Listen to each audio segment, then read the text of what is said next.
Yo, yo, yo, what's up, everybody? Happy Saturday. I see DJ B-Sec in the house, Tech Ricky's. I see the Rich 464. Let's get it. That's right, let's get it. DJ B-Sec, is Sec Plus that big of a monster? It can be for some people. It's your very first certification. Maybe not for a gray-haired, old, hardened veteran like yourself. How is everybody? Hope everybody's doing well this fine Saturday. Welcome to Slay Security Plus. Sleepy Queen, howdy from Vermont. Howdy from Western Colorado. Good to see you. Let me get a couple of resources dialed in I want to share with everybody today. It will help you in your Security Plus journey.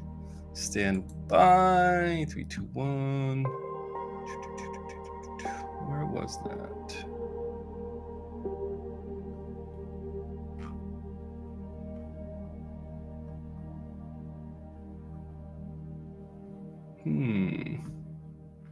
I had a really forgot about this. Hey, Ordered Chaos, good to see you. Very good to see you.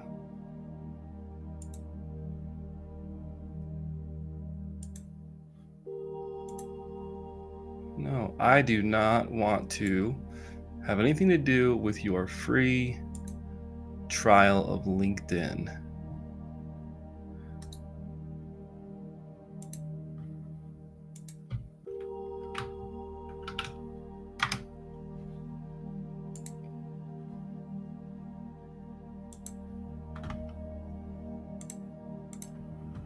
Okay, come on, interwebs, do your thing. Space Tacos, welcome to the party. Let's get this party started. All right. Okay. If this is your first time joining us this fine Saturday afternoon, welcome to Slay Security Plus. We are the grassroots community-led study initiative with the sole purpose of helping you pass your Security Plus the first time efficiently using live study practice questions, live practice test questions. We go over PBQs, which are performance-based questions, and we talk a little bit of exam strategy. We do it in a community-style atmosphere, kind of creates the old school study in the classroom vibe. My name is Jesse J, aka the Cosmic Cowboy, a longtime supporter of Simply Cyber, and I love cybersecurity and getting out and helping others pass their certifications. Space Tacos chiming in. Jesse, I hope you're doing well, my friend. Space Tacos, I hope you are doing well, my friend. It's good to see you. All right, before we get this party started too far, I would like to thank our session sponsor, ThreatLocker. Hey, listen, do zero-day exploits and supply chain attacks keep you up at night? We don't want that to happen, and I don't want you to worry any longer. So harden your security with ThreatLocker. Worldwide companies, they trust ThreatLocker to secure their data and keep their business's operations moving. So you see, ThreatLocker takes a deny by default approach, meaning we say no until you verify to cybersecurity, and it provides a full audit of every action, whether it's allowed or blocked, for risk management and compliance. Their onboarding and their operation, it's fully supported by their US-based Cyber Hero support team.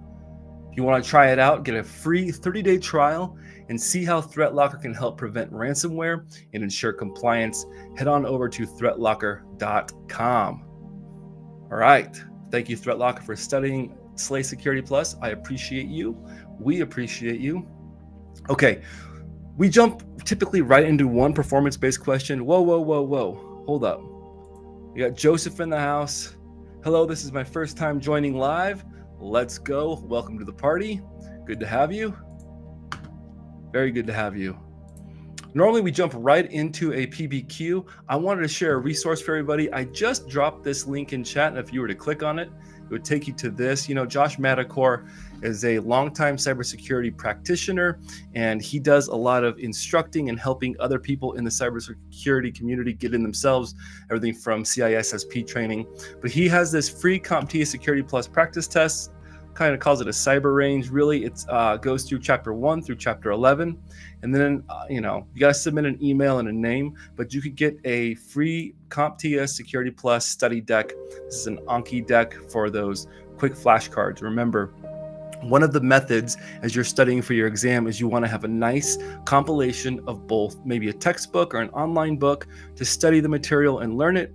Then it's good to have some kind of practice tests that replicate what the actual exam is like. And then you also want to have a nice set of maybe flashcards, Anki cards. I think Pocket Prep is really good. But if you head on over to this link that I dropped in chat, Josh Madakor has an awesome set of free practice questions. Okay, let's get into it. As always, we started off with a PBQ. That is a performance-based question. When you take your Security Plus exam, it's key to know that you're going to get maybe between 1 up to 6 performance-based questions at the beginning of your exam. These are much more of a practical style question, maybe a hands-on to kind of see that you can actually do the work. Really, they are no more than, I would say, a glorified multiple choice, okay?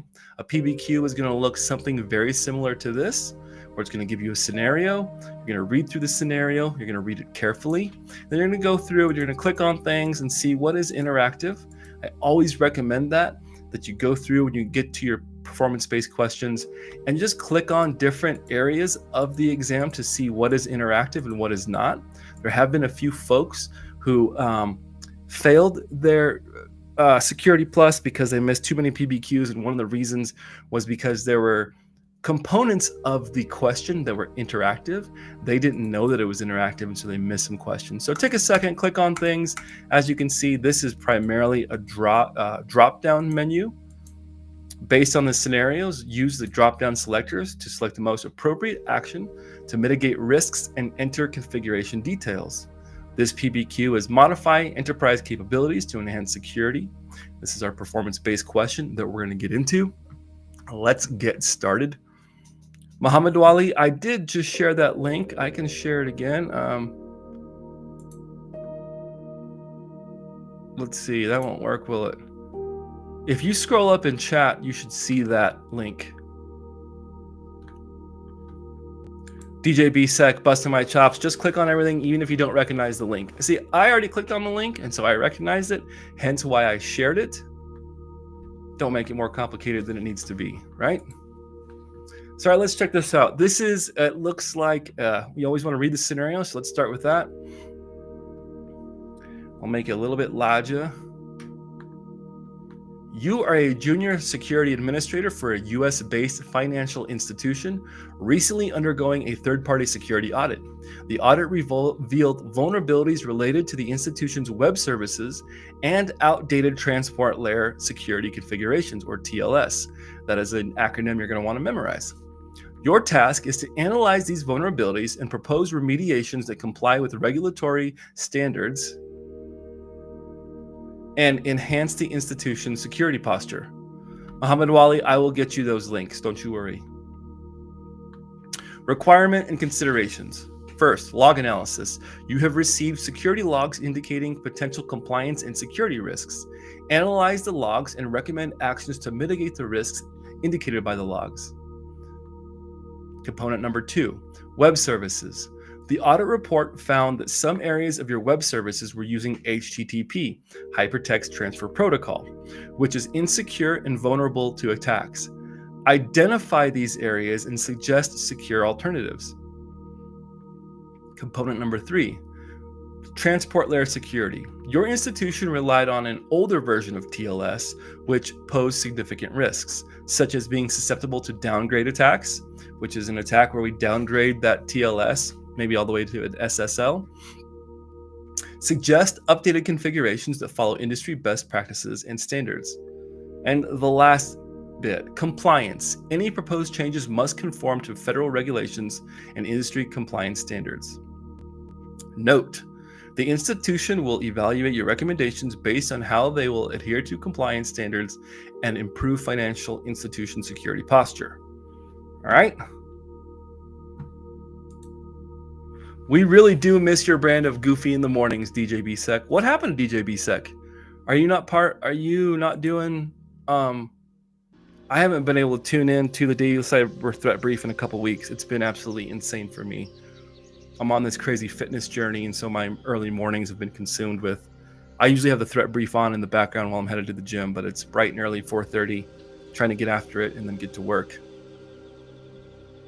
But Space Taco saying that we really miss your brand of goofy in the mornings, which tells me that where has DJ BSEC been? Did you and Jerry break up? Just kidding. I kid. All right, so we know what to do. We've got a log here. Let's look over it. It's probably a little bit cheesy. Okay. Mike and Nim, good to see you. We have this log. It looks like on 9/6 of 2023 at 14:01 or 2:01, there's an alert. Multiple failed login attempts detected from this IP address, location Russia. Okay, good to know. A little bit later, alert, multiple failed login attempts detected from IP, location Malaysia. Then the same day, and about 12 minutes later, unauthorized data access attempt on file, customer financial records, underscore 2023, comma separated values. So it looks like some kind of Excel spreadsheet, user anonymous.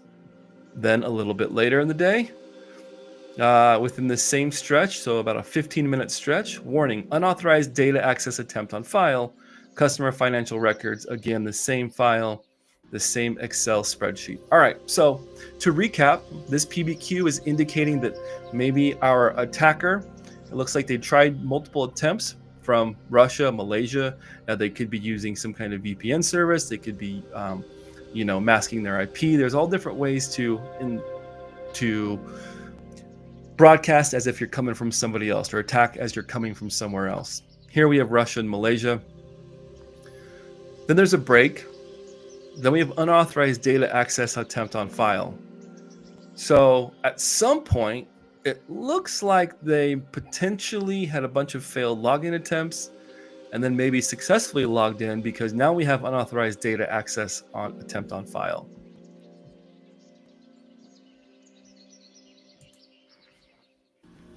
Oh, I can't believe this. I have to go, but I hope you all have a wonderful study time. Always miss you when you're not there, Jesse. Happy studying SlaySec Plus.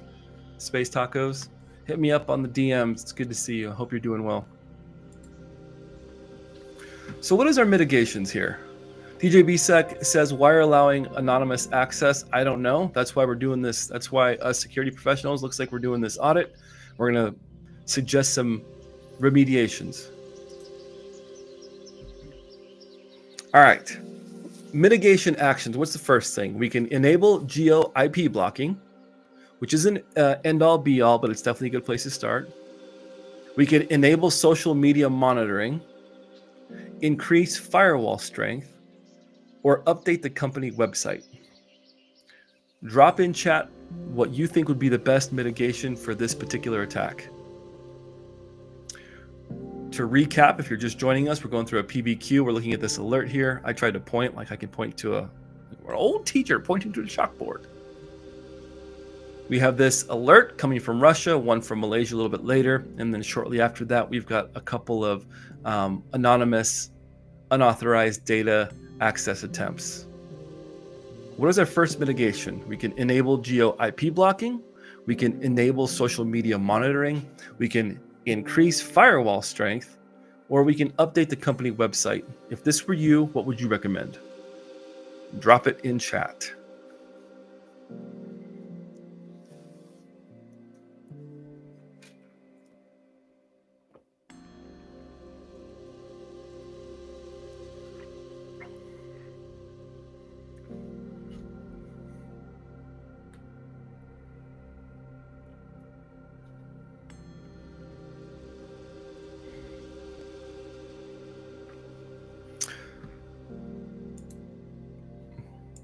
DJ BSEC asks, wouldn't, I think that's supposed to say wouldn't enabling geo IP include increased firewall strength? I think it would. And I believe where DJ BSEC is going with this is that whenever you're looking at the answers for a question, we talked about this last week, whenever you see a choice or a potential option for an answer and it kills two birds with one stone, you want to start really considering that as a possible answer. You'll see this a lot in the CISSP. You see it a little bit in Security Plus, but you really see it in CISSP, where if an answer covers multiple components of it, then there's a good chance that's your answer. So in this case, we're given the option of geo IP blocking or increase firewall strength, right? We can't choose both here. But as DJ Bisek pointed out, by enabling the geo IP blocking, you're going to be increasing that firewall strength. So you're kind of killing two birds with one stone. It looks like everybody in chat's kind of in the same place. Enable geo IP blocking, I agree. Next, what do we want to do? Conduct a password audit, install new routers, perform a hardware audit, or update the employee handbook. Let's update the employee handbook. Go get a margarita and call it a day.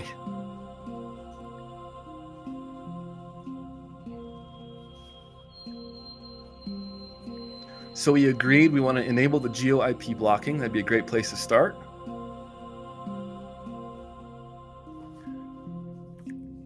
It's not going to stop all the attacks, right?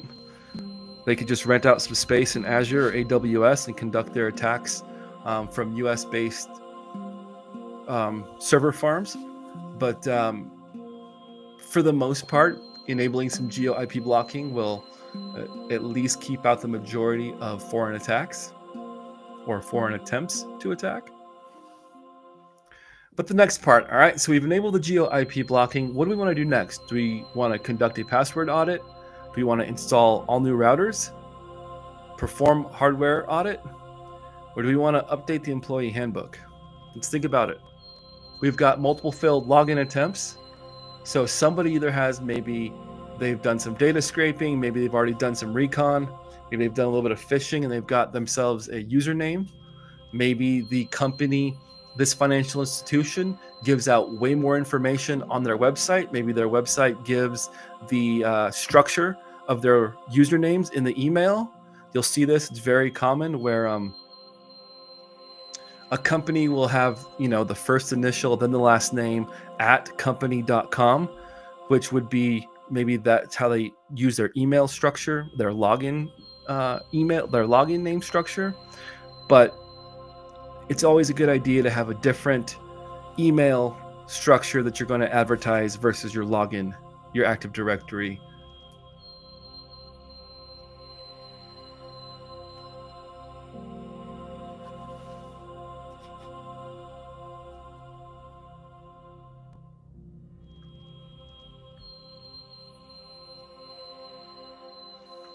So you got password audit.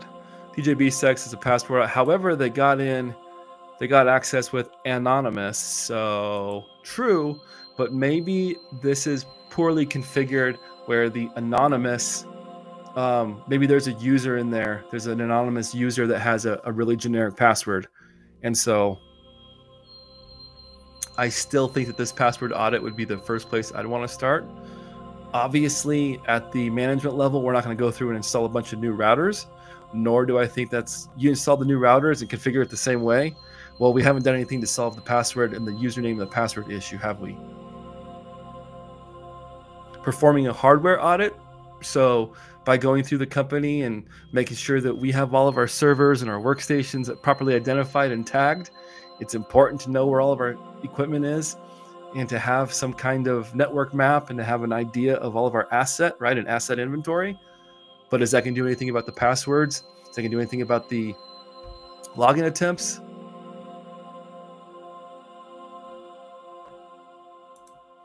Ordered Chaos says, I mentioned that at the Anti-Siphon Red Team Summit the other day. Companies love to follow a standard, and it does help figure out their accounts, other accounts. Absolutely. Love Anti-Siphon training. If you are just sitting in for Slay Security Plus, one of my main influences really was the Black Hills Anti-Siphon model of free, low-cost training. So go check them out if you haven't already. Installing new routers isn't going to do anything. Performing the hardware audit's not going to do anything. And then updating the employee handbook, probably something we want to do regularly. But again, it's not going to do anything to mitigate this specific attack shown by the log. I think the only reasonable choice here would be to conduct a password audit, see where we're at. Kenneth Lowy, what's going on, my man? Welcome to the party. Hope, hello, Hope you're all having a nice Saturday afternoon. I hope you're having a nice Saturday afternoon, Kenneth. I saw your comment regarding playing at the Grizzly Rose. It's a crazy venue. That's cool that you've been there before. I had never been there before. All right, our final mitigation. We want to conduct a software license audit. Do we want to implement MFA or multi-factor authentication? Do we want to replace all the computers? Do we want to upgrade our physical security system? I think there's really only one answer here that is reasonable.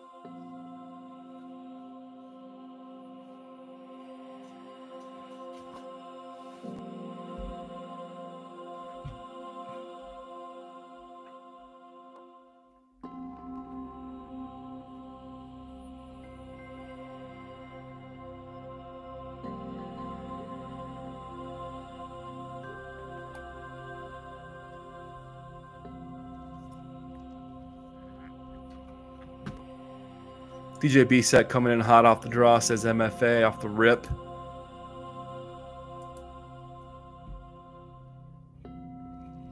Let's put it together for the sake of time, okay? We see these multiple failed login attempts coming from this IP, Russia, Malaysia. We've enabled the geo IP blocking. Now we're conducting a password audit.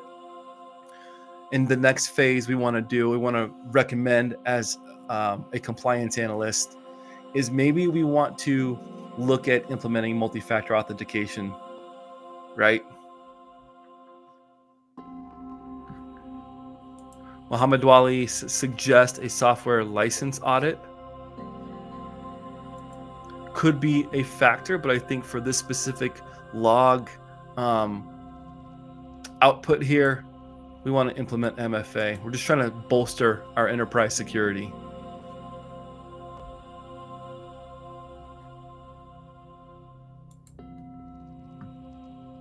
All right, I like that. Enable the geo IP blocking, MFA, multiple failed attempts. Love it. Well, what web services do we want to recommend? Chat is a few seconds more behind than it usually is. Sleepy Queen coming in off the rip, also saying MFA. I agree. So we're going to, at this top part in the mitigate actions, we're going to enable the geo IP blocking as we see from Russia and Malaysia. We want to conduct a password audit because it looks like at some point they at least had some kind of access to the network. And then we want to implement MFA to better bolster our resilience there. In the scenario, we were directed that their web services, that they were using HTTP, which we know is insecure by nature. So what do we want to suggest? Do we want to suggest that they use HTTP 2? Do we want to suggest that they use HTTPS? Do we want to suggest that they use SSL or TLS? Or do we want to choose the wireless access of WPA3? So think about this one. The answer on this one should jump out at you pretty quickly. Hey, Coding Crypto Fitness, good to see you. Off the rip, Coding Crypto Fitness says HTTPS, Hypertext Transfer Protocol secured.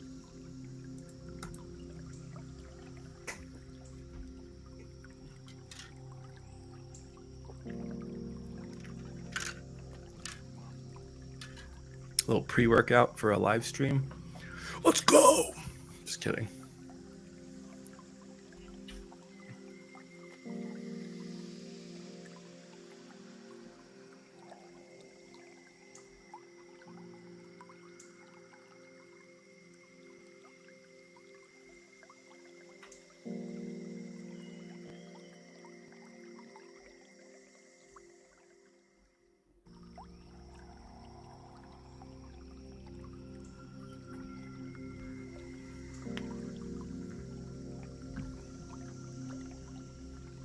Everybody coming in hot pretty quick. It's pretty obvious on this one if if this person is using HTTP for the web services.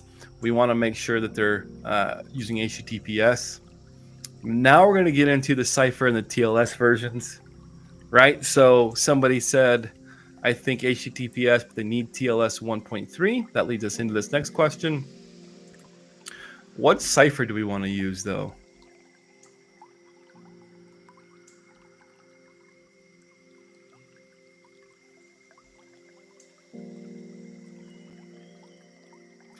I see a couple different options. We have AES 128 CBC, AES 256 GCM, SHA 384. I see Blowfish, and then I see DS EDE3 CBC.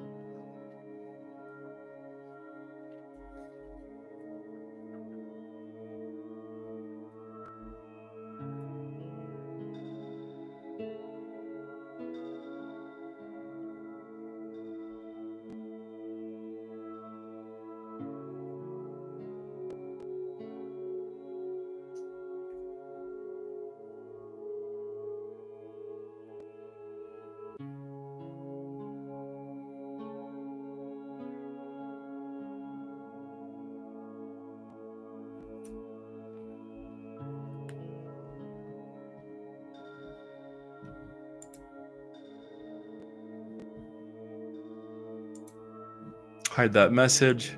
There's our options. We want to use AES 128.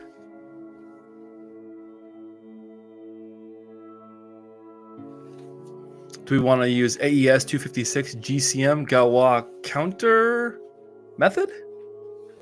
Look, let me Google that. I think it's Galois counter method.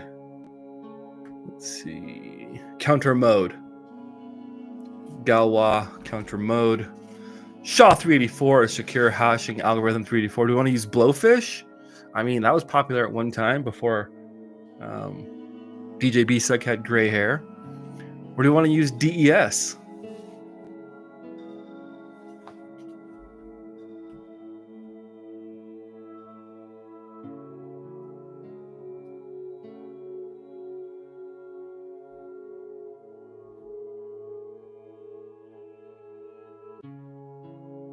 Everybody coming in off the rip, everyone is saying AES 256, Galois counter mode, SHA 384, right? Secure hashing algorithm 384.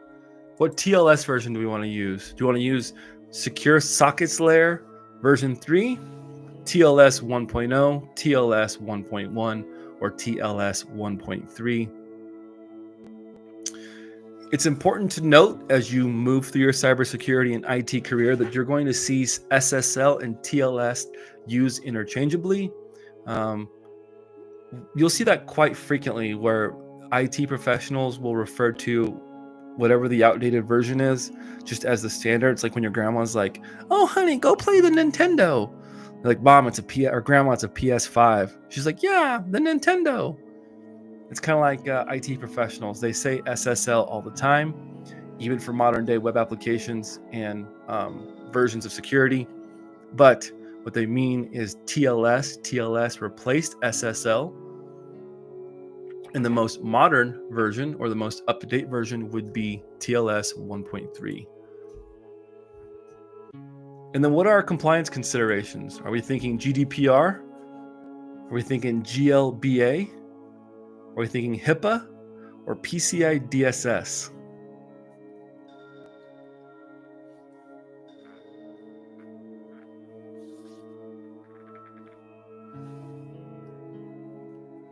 For our compliance considerations, remember this is a financial institution, so that should be a giveaway here. Are we thinking GDPR, GLBA, HIPAA, or PCI DSS?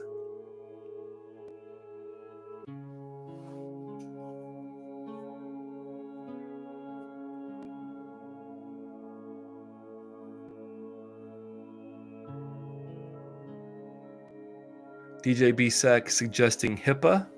No, sir, HIPAA is not probably the correct answer, which that has to do with how we protect PHI. HIPAA stands for the Health Insurance Portability Accountability Act. Look at all these people putting in the correct answer, though. GLBA, GLBA. Sleepy Queen, Ordered Chaos. Coding Crypto Fitness says, I've never heard of GLBA. Can't remember it in any revision I've done. Oh, you'll hear about it. Graham. It's like Graham Lively. I can't remember. DJ B Sex says, what? I didn't say HIPAA. No, I know you didn't. I was just busting your chops. All right, let's go with GLBA.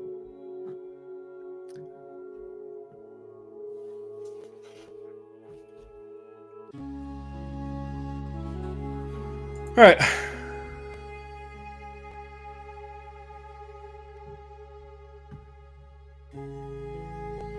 No, I'm busting DJ B Sex chops. He was one of the first ones that said, he said GLBA is the financial. This is financial. But because DJ B Sec likes to bust my chops so much, I thought I would just kind of have a little fun as I'm the guy with the microphone here.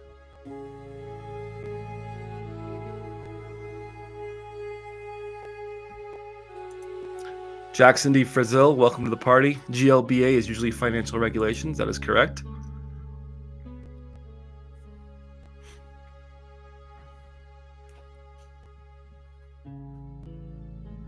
I think we should send it, right? I'm pretty confident this one will be good.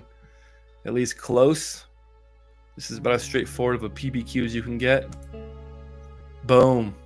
Let's go. 7 out of 7. Graham-Leach-Bliley Act is directly relevant to financial institutions and focuses on protecting consumer financial information, aligning well with the scenario's requirements. GDPR, or General Data Protection Regulation, is meant for data protection in the European Union. That also has to do with clients that you may have that live in, if you're a US company, but you have clients in the European Union, that's still going to apply. The Health Insurance Portability and Accountability Act is specific to healthcare. PCI DSS, or the Payment Card Industry Data Security Standard, focuses on credit card data. These options are not tailored to the general cybersecurity needs of a financial institution as described.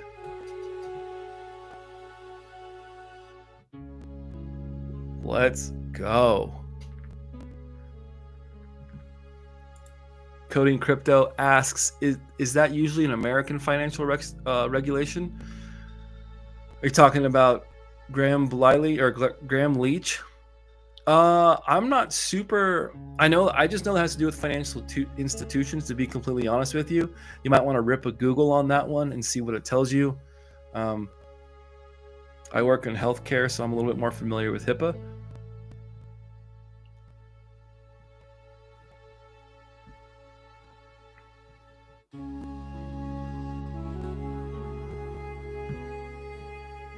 DJ BSEC coming in hot, making a good point on PCI DSS. Not just credit card data, but payment card data. That is correct. All right, good job, team. 7 out of 7, I like it.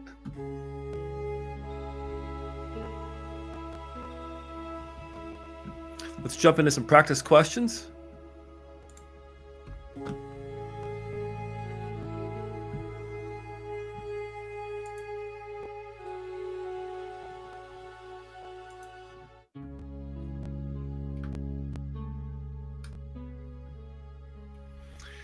Here we go, folks. If you're joining us for the first time, welcome to Slay Security Plus. We're going to get into some practice questions. We just went through a PBQ. We start every single one of our study sessions with going through a performance-based question so that when you see them for the first time, you have an idea of what they look like. You can also check out Cybercraft's channel on YouTube, as he spends a lot of time going through PBQs. Ordered Chaos, in response to us getting 100%, 7 out of 7 on that PBQ. Great job, all. I agree.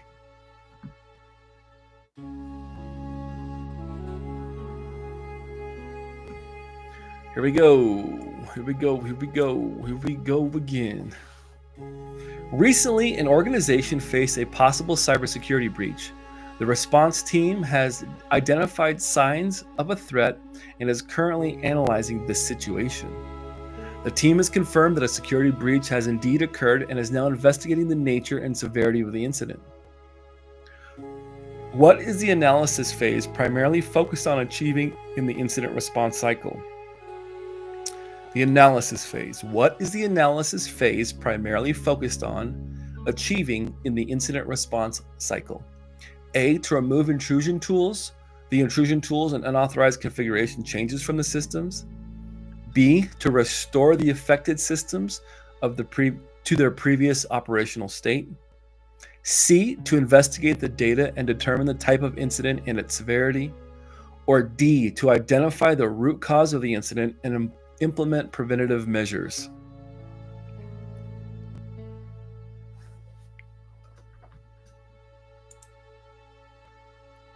Rip a Google, that's right. Coding Crypto Fitness and Sleepy Queen hot off the rip with answer C, to investigate the data and determine the type of incident and severity.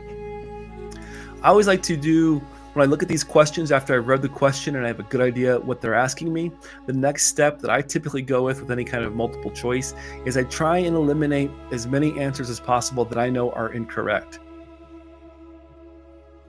So to remove the intrusion tools and authorized configuration changes would not happen in the analysis phase, right? That's going to happen in our remediate and our restore phase. So we know it's not A. To restore the affected systems to their previous state, well, again, this analysis phase, we're doing something else here, right? We're not into that restoration phase, so we know it's not A or B.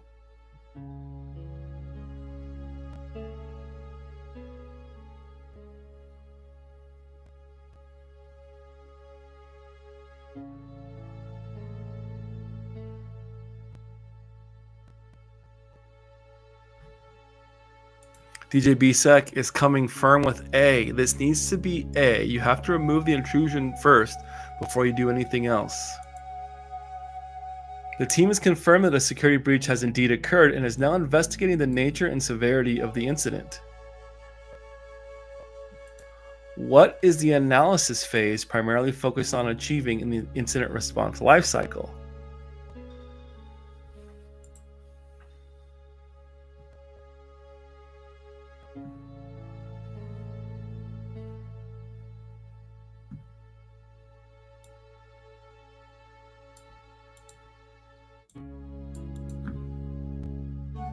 Root cause is post-incident. That's correct. So we know it's not D. DJ BSEC is making me question the question and myself. The question says they have already determined that there is a breach and they are investigating the severity of the incident. So now I'm torn between A or C. What is the analysis phase primarily focused on achieving in the incident response lifecycle? The team has confirmed that a security breach has indeed occurred and is now investigating the nature and severity of the incident. What is the analysis phase? I'm sticking with my guns. I still think it's C.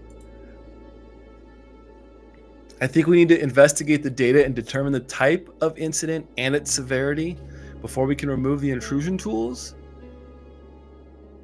And figure out what intrusion tools were used, what kind of data is being looked at, what the severity is. That's where my mind is going in this one, and I could be completely wrong. DJB Sex says, let's go with C. He's succumbing to the mob mentality. We could be completely wrong. Let's send it. Let's go. Green answer. I like it. In the incident response analysis, the first responder confirms and assesses the severity of the incident by sorting and evaluating the affected resources with a priority level assigned based on the nature and impact. The eradication phase followed the containment phase. This phase involves applying mitigation techniques to remove the intrusion tools and authorize system changes. So remember, we're going to analyze. We're going to say, okay, yes, there has been an incident. We're good. That's for sure.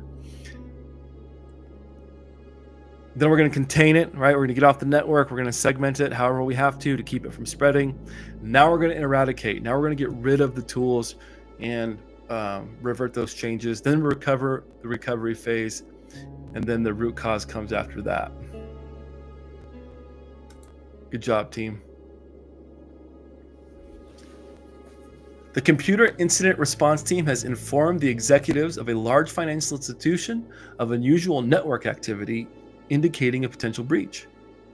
Which phase of the incident response lifecycle involves investigating the reported unusual network activity to determine if a genuine security incident has occurred and assessing the severity of the situation?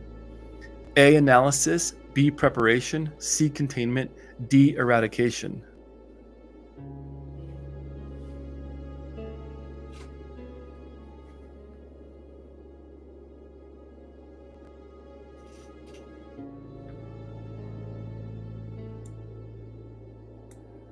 The Cert has this computer incident response team has informed executives of a large financial institution of unusual network activity, indicating a potential breach. Which phase of the incident response lifecycle involves investigating the reported unusual network activity to determine if a genuine security incident has occurred and assessing the severity of the situation?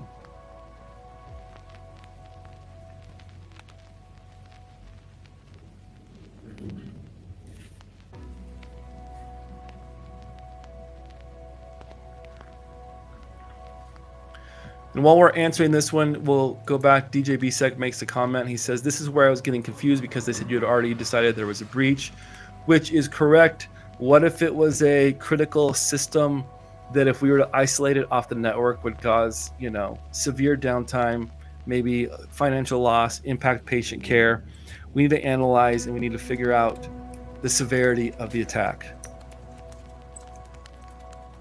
Is it something that can be mitigated without completely containing that system from the network, or is it something that needs to have full containment and bring in the incident response team and the digital forensics team?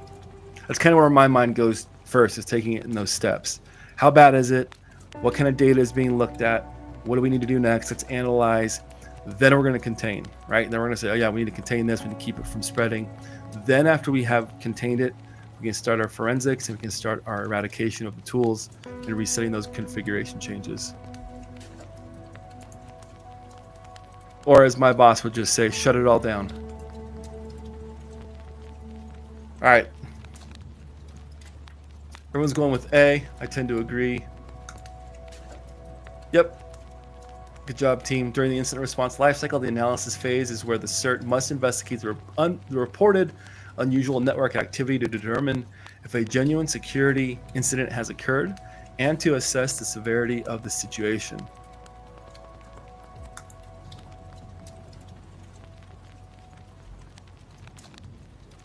I'm on call for work today, making sure I didn't get anything coming in.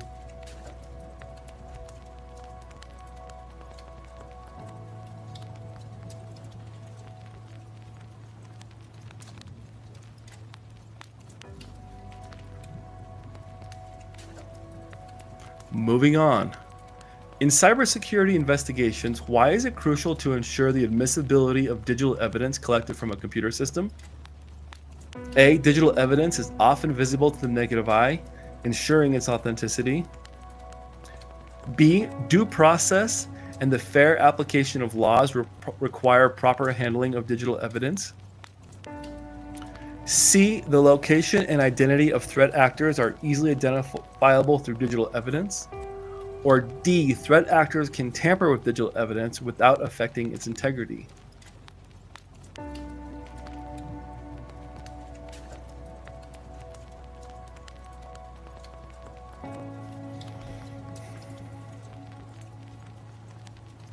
Do I work remote coding crypto fitness? Currently, I'm about as on-prem as they get. I get a couple hybrid days here and there when I need them, but for the most part, we're in a kind of a rebuild phase of our security systems, upgrading systems, getting new equipment, and I have to have a lot of face-to-face conversations with our stakeholders, which includes C-suite, different doctors, physicians, and then like the different departments. And so I'm quite boots on the ground. And I'm okay with that for now, paying my dues and then moving on to potentially more of a hybrid role here after we get our our security, our resilience to a level that I think is acceptable and that our director thinks is acceptable. In cybersecurity investigations, and really we can take out cybersecurity and even digital, right? So in criminal investigations, why is it crucial to ensure the admissibility of evidence collected? Let's just leave it at that. And that will answer this question. Digital evidence is often visible to the naked eye, ensuring its authenticity. That answer doesn't even make sense. B, due process and the fair application of laws require proper handling of digital evidence, as we need the proper handling of all evidence. Jesse, you need a junior security admin. I'll come work with you. Okay, why don't you be the senior security and then I'll be the junior security. That'd be awesome to work together. You could be my boss. We have a good time. The location and identity of threat actors are easily identifiable through digital evidence. Maybe, but that's not why it's to ensure the admissibility. Just like a criminal investigation, if we improperly collect the evidence, we don't do it.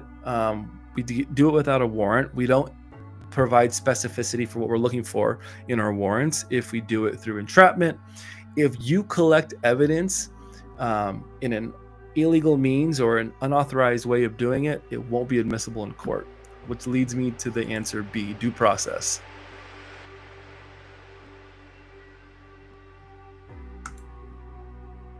There we go. Correct, team. Due process demands that incident response teams handle evidence collected in cybersecurity investigations meticulously and fairly. Due process ensures that individuals are only convicted of crimes based on unbiased and admissible evidence, contributing to the integrity of the legal system. What a smashing Saturday, team. We're crushing it today. Which tool assesses different facets of cloud services, such as network bandwidth, virtual machine status, and program health in a network environment? A vulnerability scanner, B, a system monitor, C, application monitor, or D, data loss prevention tool?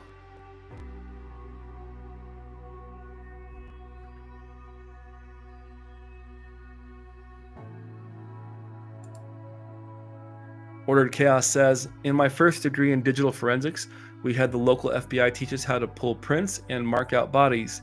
Really made me concerned about what happens in cyber.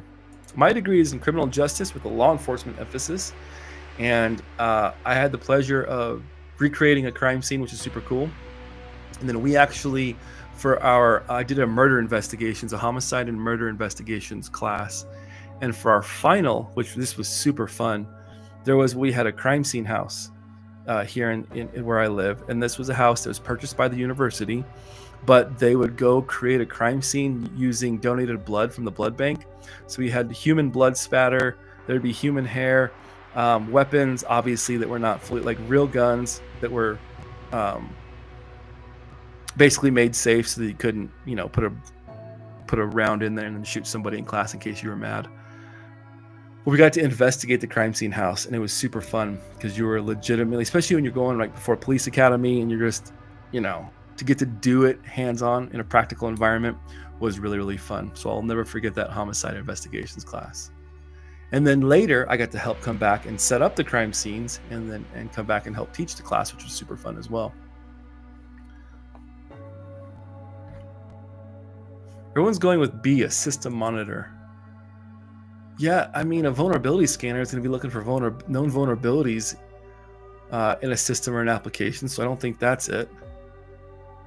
An application monitor is going to look at that layer 7 or like the applications.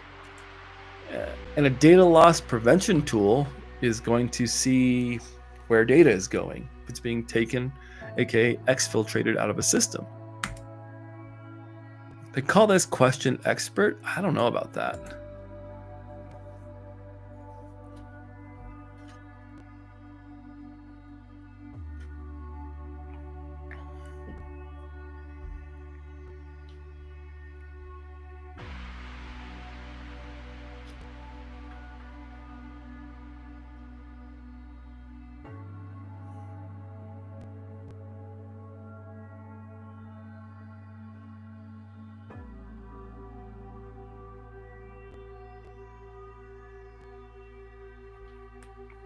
Let's send it system monitor.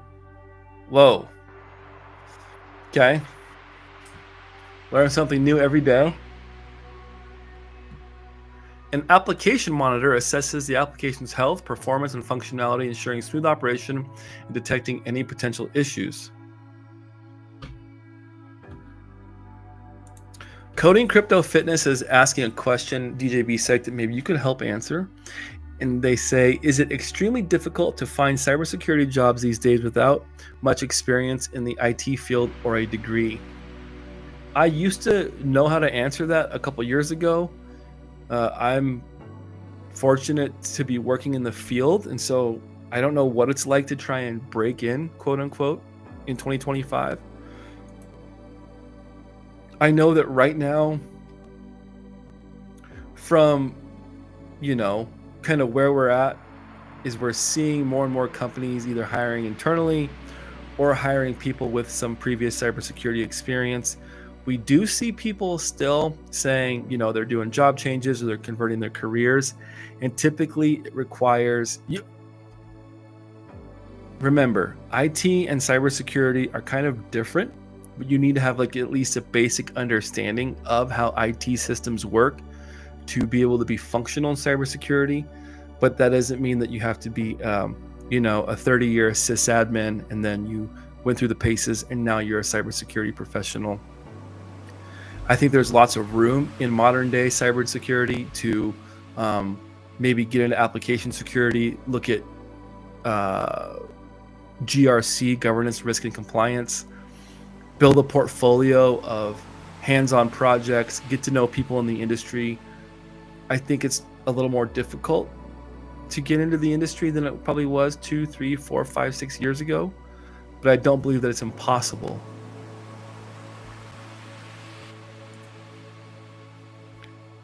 DJ BSEC says you have to have IT experience to be able to work in cybersecurity. The only jobs you're going to get in cybersecurity without any IT experience will be auditing. I only have intern experience in engineering and cybersecurity. I tried to get a help desk role, got to the second round of interviews with someone with more experience than me.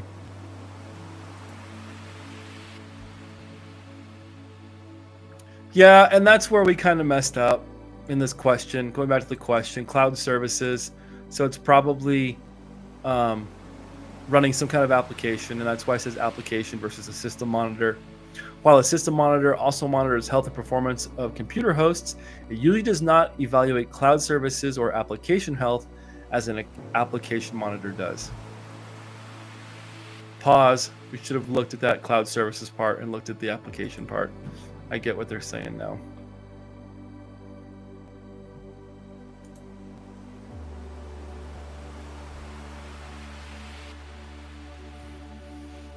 Which type of analysis involves deep down, frame-by-frame scrutiny of captured network traffic to decode packet header fields and payload contents, aiding in identifying attack tools, data exfiltration attempts, and suspicious domains?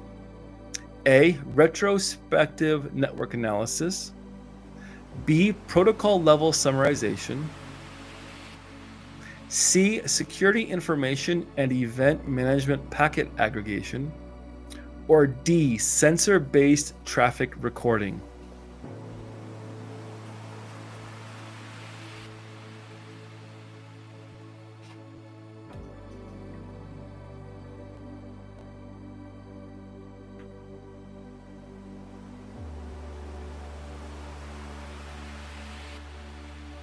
Which type of analysis involves deep down, frame-by-frame scrutiny of captured network traffic to decode packet header fields and payload contents, aiding in identifying attack tools, data exfiltration attempts, and suspicious domains?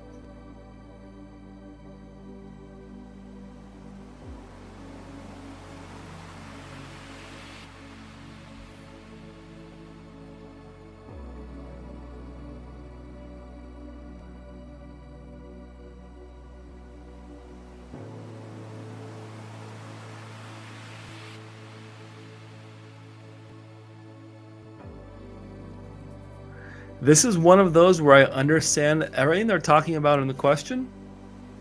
Packet header fields, payload contents, maybe identifying attack tools, data exfiltration, and suspicious domains, but the answers they're giving for this question, I was taking the exam.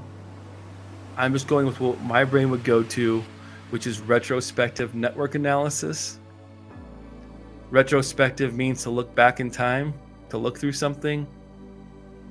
And we're looking at frame by frame scrutiny of network traffic. So it specifies that we are looking at network traffic. So my brain goes to A, retrospective network analysis. I'm going back and I'm doing deep analysis of what was happening in the network level. Coding Crypto and Sleepy Queen are going. Retrospective means after, right? Retrospective means retro, meaning to go back. Spective, I think, means like look into. So respective means going into the past and looking at something. You know, when you throw a pass and it's intercepted, you go, in retrospect, there was an open receiver. I look at the film retrospectively. I look back in time.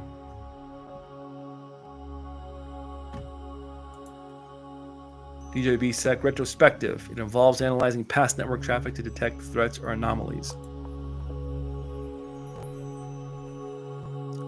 Muhammad Ali says, what's D? Sensor-based traffic recording? I need to rip a Google on that one. I'm not 100% sure myself.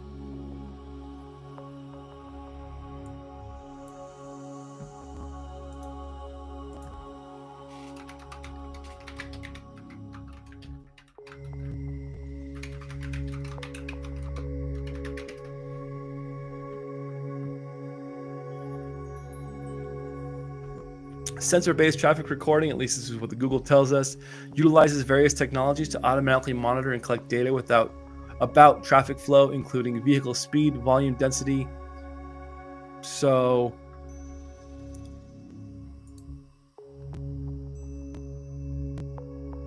this has to do with vehicles.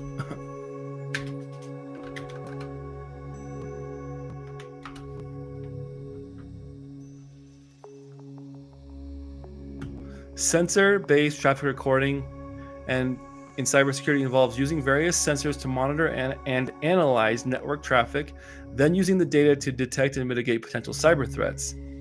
This includes identifying anomalies, malicious activity, and unauthorized access attempts.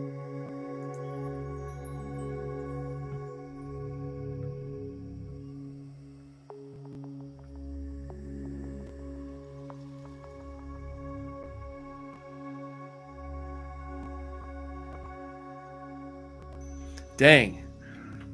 Sensors passively capture network traffic, including packet content, metadata, IP addresses, and application information. The question, packet header fields, attack tools, and suspicious domains. So now I'm torn between A and D.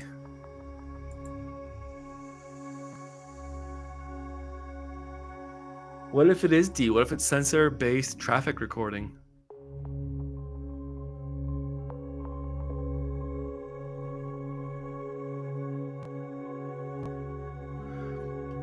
Isn't this kind of one of those questions where D would also be A, right? If we're going back using the sensor-based traffic recording, then we're also doing retrospective network analysis.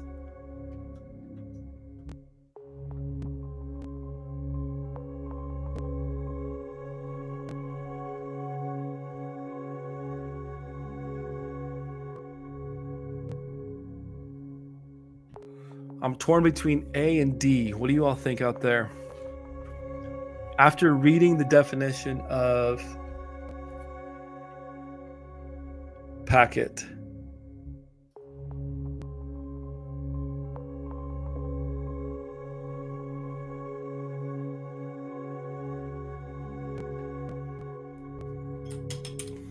guitar picks are flying everywhere.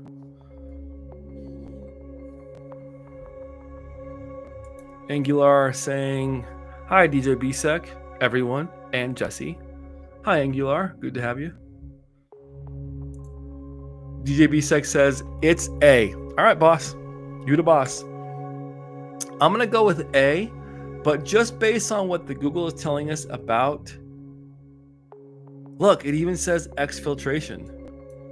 So we're going to go with A because DJ BSEC has a CISSP.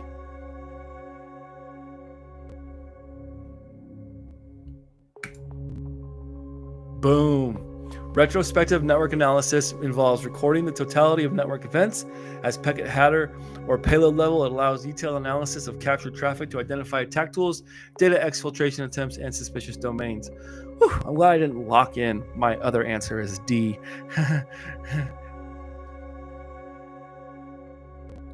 Sensor-based traffic recording involves recording packets triggered by specific firewall or IDS rules. It is part of network monitoring, but does not refer to deep packet analysis. Nice. Let's go. One more question, and I will conclude today's hour of studying. I think this is our last week of the short 1 hour sessions. I think we'll be able to go a little bit longer next week. This is going to be a little bit of a longer question anyways. The leader of a cybersecurity team for a major e-commerce company recently encountered a major data breach that led to the exposure of customer payment details. The team has now contained the breach and is moving toward the final phase of the incident response cycle. After completing all the previous steps, what is the team's primary objective in the final phase? A, identifying stakeholders and reporting it to relevant parties.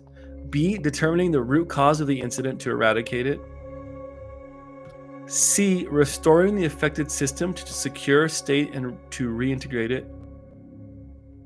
Or D, analyzing the incident to improve procedures or systems. In my peripheral, I'm reading the chat and laughing, and boom, DJ BSEC says, drop mic, walks out. That's fair.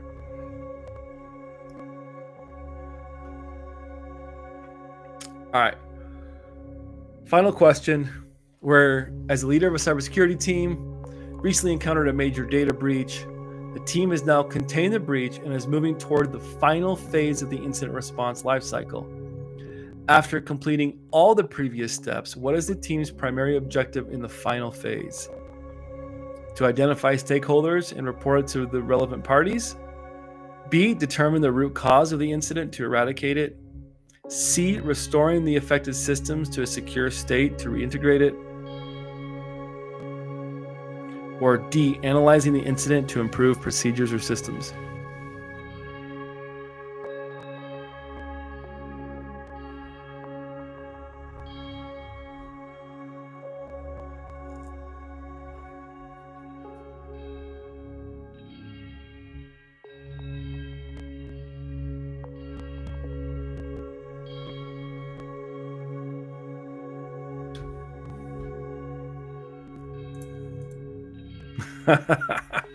DJ BSEC, you know, at this point is where you're telling everybody that you're giving them 1 year free identity theft protection.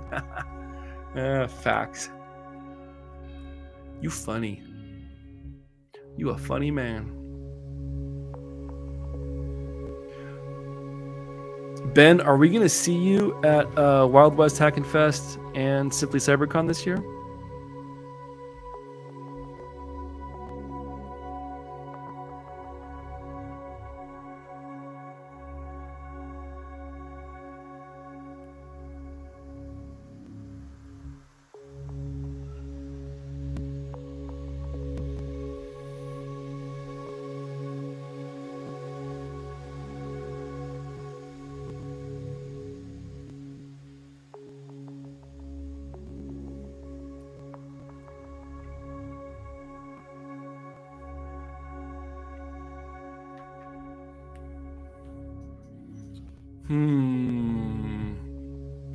These CompTIA incident response life cycles are funny. I hope they're referring to something more standardized. NIST or SANS. I've already contained it. Typically after we've contained it, eradicated it. We then want to restore. After we restore, then we have lessons learned. That's where we do the root cause of the incident.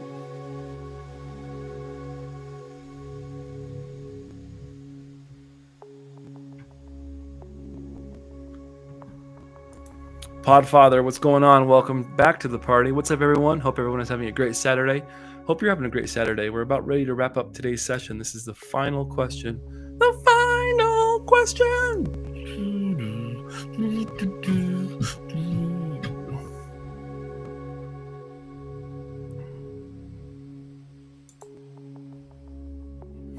Yeah, this question is an interesting little CompTIA question. Definitely not as thorough, and that's something I did want to talk about real quick. Let me get on a soapbox before we call it a day. There is a difference between a practice question and a practice test question. A practice test question are questions that are formulated to simulate the structure, the syntax, and the difficulty of an actual test question. Then there are just practice questions. They're questions that just get you to think about the domain and get you to answer it to keep the brain juices going, right? To learn and study. I would consider these practice questions that we're doing more of a practice question more than I would a really spot on practice test question.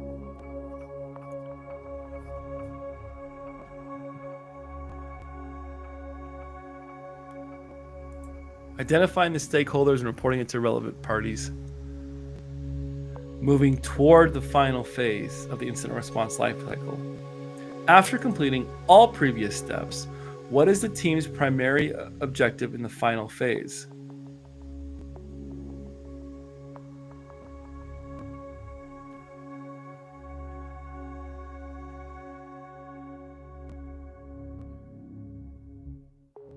The way this question is worded definitely has me on my toes.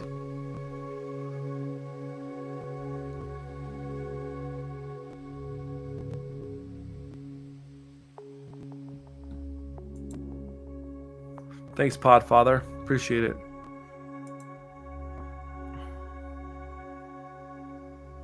I think the Professor Messer, see, those are practice test questions. They're meant to simulate the same syntax, the difficulty.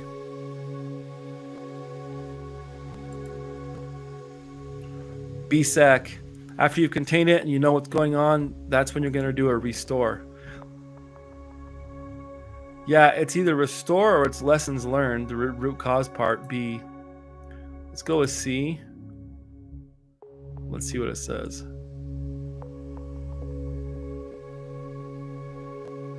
Correct answer was D. Analyzing the incident to improve procedures or systems. I don't like this question. I see what they're saying.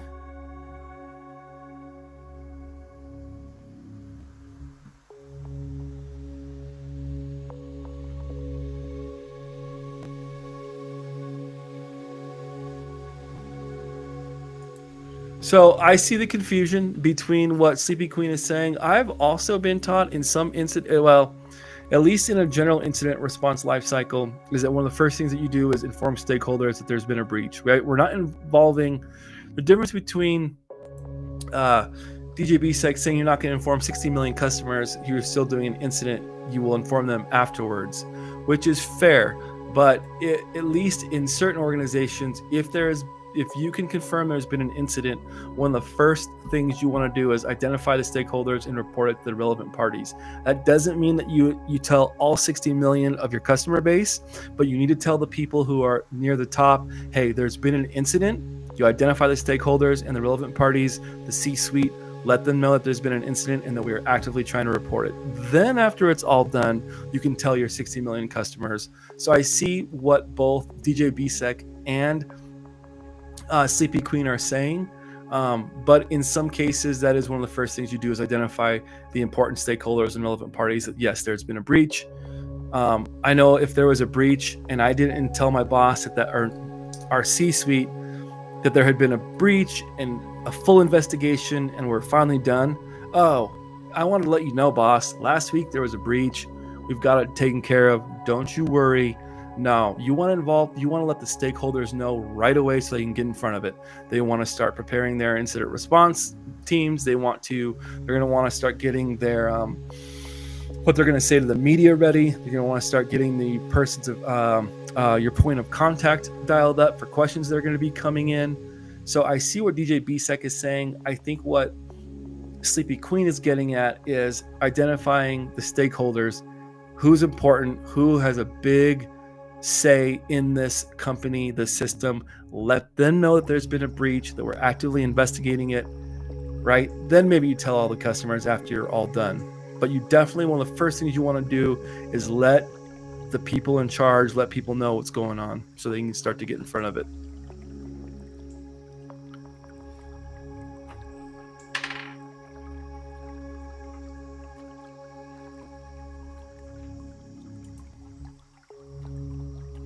Jesse, if you look at the answers, they're in order from A to D. I know that's funny.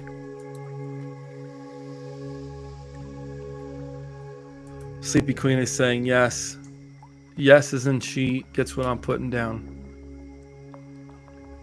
Yep, DJ BSEC. That's what I identified as. You guys were thinking of stakeholders in different ways, not the millions of customers that buy your product. I'm thinking stakeholders as the people that are holding that ribeye in one hand and a knife and a fork in the other, and they're ready to eat. No, I'm kidding. Lame dad joke. Be here all week. I'm thinking of stakeholders as our C-suite, the people that really have a lot of buy-in in the industry, or not in the industry, in our organization or the business. They need to know right away that there's something has happened, and it's bad, real bad.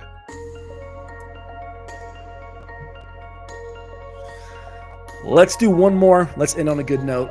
When conducting a cybersecurity investigation, what is the significance of using a memory dump to extract valuable data from a computer system? A, memory dumps provide information about active processes, registry data, and more. B, memory dumps provide a permanent record of system uses for long-term trend analysis. C, memory dumps recover lost files and volatile memory from mass storage devices. Or D, memory dumps are solely beneficial for creating encrypted backups and their usage.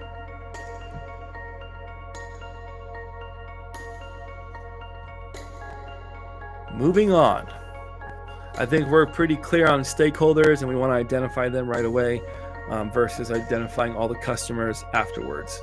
So we're DJ BSEC and Sleepy Queen, we're just looking at the word stakeholders, semantics, and interpreting it a little bit differently, but we're on the same page now.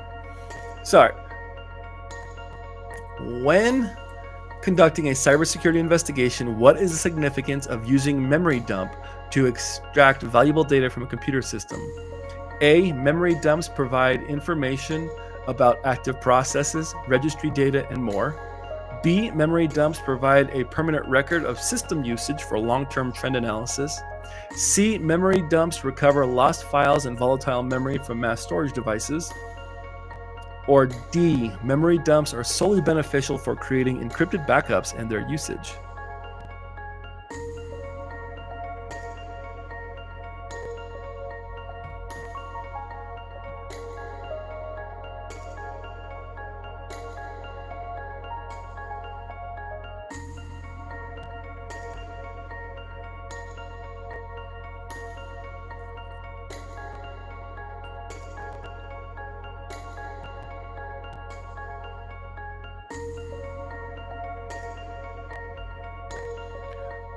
This is how my brain breaks it down. When I think of a memory dump, I am thinking of what is going on in RAM, right? Random access memory. The stuff that is going on when the computer is active, right? Performing a mem dump. That's why we're always taught that in an investigation, if you can keep a system on and alive is good, because once you turn it off, you can no longer record. You can't find anything that was in memory, right? I lean towards A. Memory dumps provide information about active processes, registry data, and more. Memory dumps recover lost files and volatile memory from mass storage devices. When I think mass storage devices, I think of spinning disk hard drives, SSDs, I don't think of memory, which is volatile, right? Volatile memory is things that are currently processes that are running.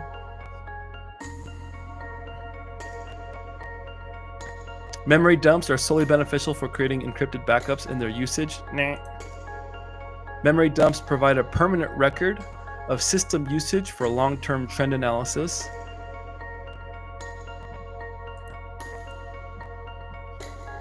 I believe it's either A or C, and I lean towards A because the mem dump is trying to find what was actively being used, what the computer was actively doing, what were the active processes. Just a Bite, what's up, peeps? Dude, it's been a minute. Hope you're doing well. This is the final question, but it's good to see you. Hit me up. It's been a minute, man. Let's go with A and send it. If I'm wrong, it's either A or C, but memory dumps recover lost files. I don't know if that's true. Boom. Let's go. A memory dump captures a snapshot of system memory, providing important information for cybersecurity investigations such as active processes, temporary file systems, registry data, network connections, and cryptographic keys. Whenever you think of memory or memory dumps, remember we're looking at what is the computer actively doing, what processes are actively running. That's why we don't want to shut off the computer if we can help it, because once you shut that off, we lose that volatile information, that volatile data. All right, team. I got to run and I spend some time with the family and get ready to clock into dad mode. I hope everybody's doing well out there. Welcome to the weekend. Have a great weekend. Make sure you tune in next weekend, 4 p.m. Eastern Daylight Time, 1 p.m. Pacific for Slay Security Plus, where we go over practice study questions, practice test questions. Have a little bit of fun while we're at it. Maybe we get DJ BSEC on the show next week. Maybe we'll get Professor Roger on the show. Maybe if I can convince Jerry to take a breath, he can join us. We'll see what's going to happen. I'm seeing the thank yous. Kenneth Lowy, it's good to see you again. Just a Bite, long time no see. Jackson D. Frazil, thank you again for your time. Jesse, cheers. Cheers to you. And thanks for making some time and spending some time with us. Thank you for your time with these questions. These questions were difficult. These were some good ones, but we crushed it. We only missed, I think, one. Absolutely slayed it. All right, I got to run. That's it for me. My name is Jesse J, the Cosmic Cowboy. You all out there are who make up Slay Security Plus. I hope you have a great weekend. Make sure you drop into the Discord. It's been kind of quiet lately, but it's good to see you all. I'll see you next